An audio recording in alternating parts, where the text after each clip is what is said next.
What's up, everyone, and welcome to this special episode of RONJIE.com's Garage Sale Transformers Toy Finder.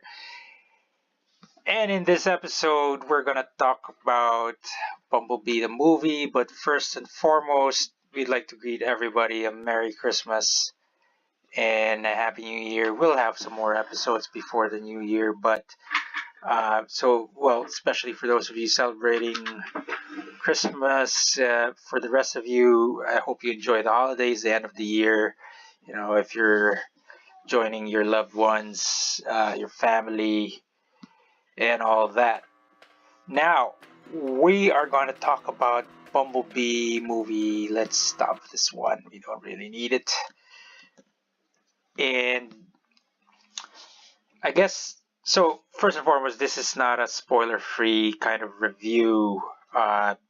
First thing that I wanted to let you guys know is that I watched the movie on December 20th in Canada, and I watched it in 3D with my 6-year-old, and he felt tired, he felt dizzy, maybe just a little bit dizzy, not too dizzy, but he had a headache as well.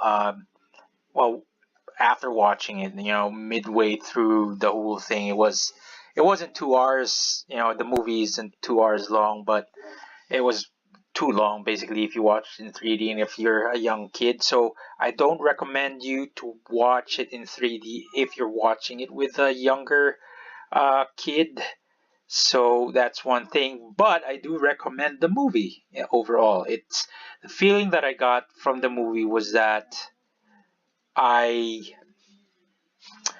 I don't think it's the best movie out there. I like the movie a lot, but it's not the best movie out there. It made me interested in future movies and very genuinely, whatever, interested in future movies, especially if there's gonna be an Optimus Prime movie. I hope it's gonna be like an Origins movie. I want to see Orion Pax. I want to see more Cybertron. I guess that's what it is going to be. I want to see the war for Cybertron sort of story and the fall of Cybertron story and the arc story, the Autobot arc story, Grimlock and the Dinobots, Devastator. I want to see all of them. Travis Knight, make it happen.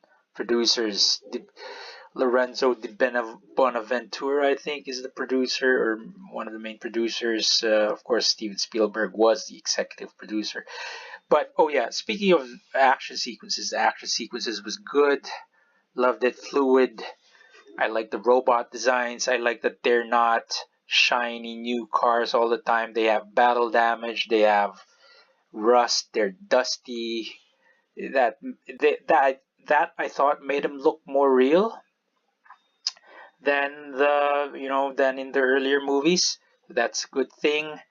I loved the first part of the movie the most, I would say. So I guess the first thing I should tell you guys is that I've seen spoiler reviews even before I watched the movie. I just can't wait. I wasn't able to watch the movie when it had advanced screening because it was only in select theaters in select cities, and so in the city where I lived in, it didn't show. So I just relied on reviews, and I saw some of it.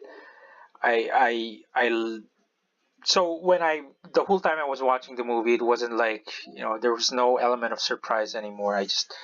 When I read the reviews or watched reviews, them talking about Stan Bush's song, "The Touch," getting played, and the Cybertron scene and the Optimus Prime scene at the very end, like at the mid credits.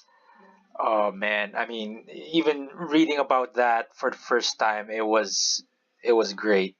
But I just the feeling that I felt, man, definitely made me want to watch the movie. And so when I saw the movie, I actually saw the movie.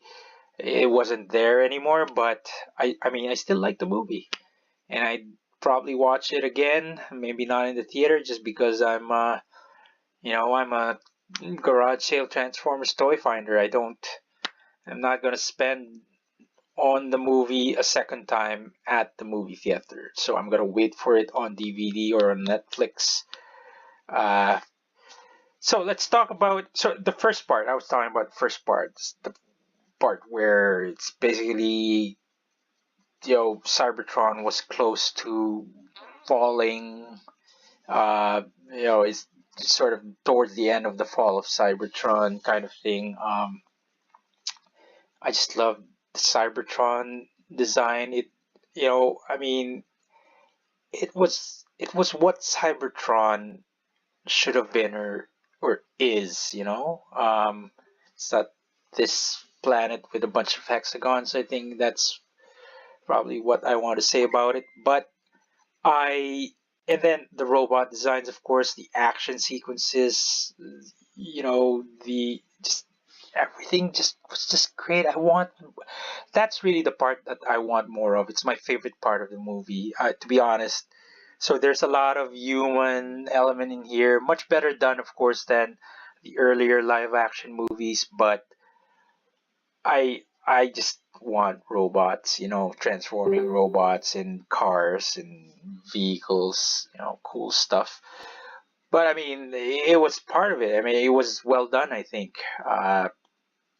It was very, 80s themed, and even the story itself, could have been, you bring this movie back to the 80s, it would have probably been, it was going to be it would have become a box office, hit.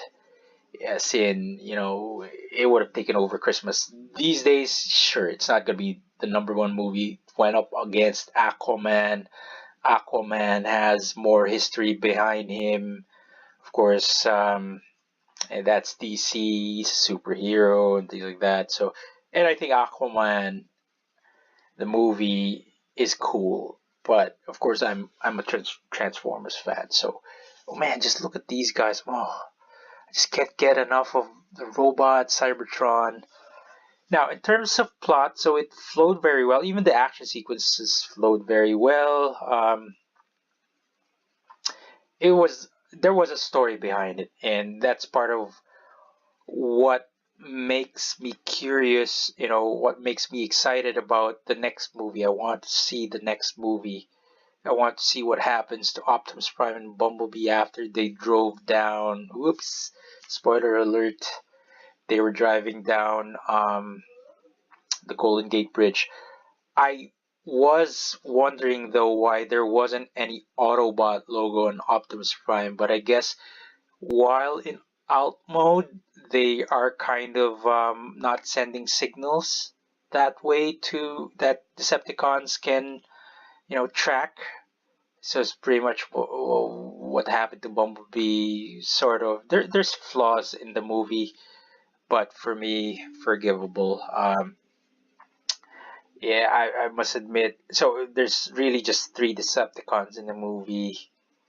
Uh, but I mean, you see a lot of Decepticons. There's Shockwave, Soundwave, Ravage, and Starscream, and the Seekers. But it's really Shatter, Dropkick, and just Blitzwing in the movie. They don't call Blitzwing in the movie, but in the credits it's basically Blitzwing.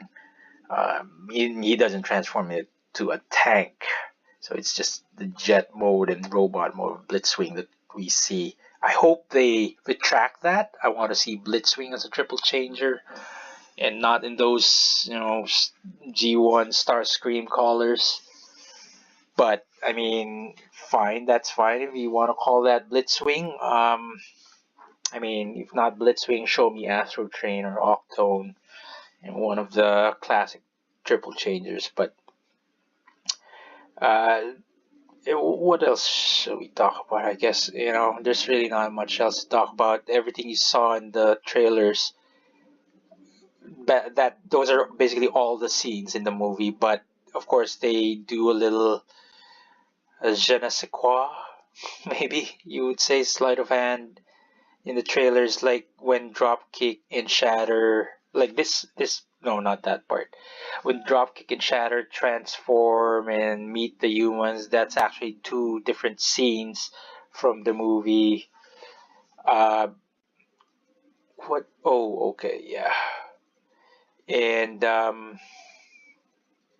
yeah. Anyway, I should probably stop rambling, and you guys should all just see the movie, especially if you're a Transformers fan. I don't know, I grew up with G1, and like I said, I've skipped everything between G1 and the 2007 movie, and then I just got back into Transformers this year, 2018, and started learning about Prime, Transformers Prime, and the new Robots in Disguise series. I watched the Prime Wars trilogy, and now I'm watching Cyberverse, of course. And speaking of which, Cyberverse and this movie, they're kind of connected, and so pretty cool. But uh, so I was saying, I didn't go through Beast Wars and Beast Machines maybe, and animated, and the original Robots in Disguise and the Unicron trilogy and all that.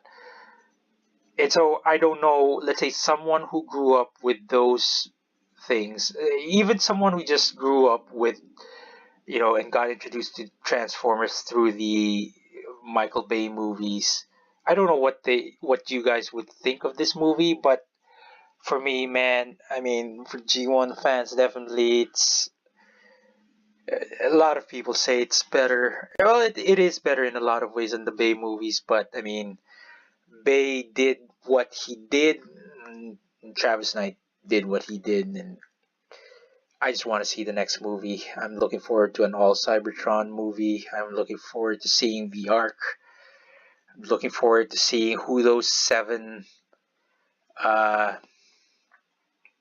seven comets or meteors or whatever they are. Basically, seven Autobots arriving to Earth to join Prime and Bumblebee. I can't wait. I can't wait. So, well, I hope you enjoyed this episode. As always, there is a thumbs up icon.